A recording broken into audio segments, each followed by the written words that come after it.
Okay, this is a cathode ray tube. What it essentially is, it's a vacuum chamber. There are no gases inside this glass tube.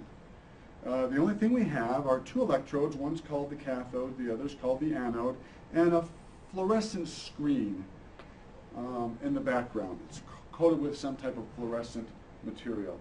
When I turn the power supply on, we'll see a beam that causes that fluorescent screen to glow. Looks like a nice straight line, doesn't it? We call that a cathode ray because it emanates or begins at the cathode and shoots across over to the anode. J.J. Thomson was working with cathode rays. We really didn't understand what they were. I mean, we have electricity going in one side and coming out the other, but there's nothing inside to conduct it. It's a vacuum tube. So he decided to apply a magnetic field to this cathode ray, and he found something interesting.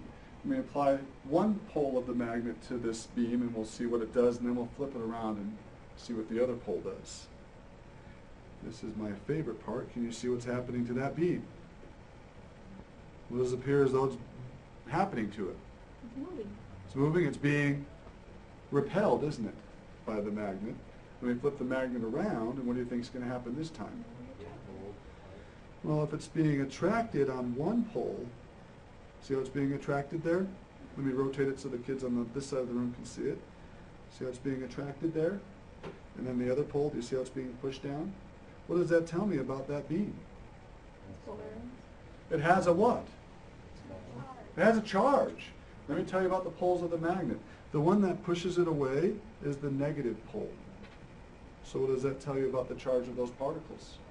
Negative. Negatively charged particles.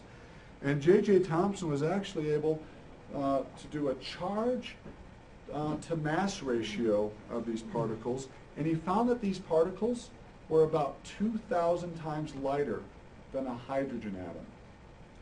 Now at the time that was very profound. What did Dalton say? Are there any particles smaller than an atom? J.J. Thomson just found something 2,000 times smaller than a hydrogen atom.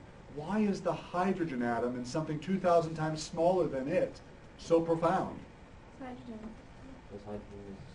Because hydrogen is the smallest atom, isn't it? So if we found something 2,000 times smaller, we have found our first subatomic particle. And it's called the electron. That'll work good.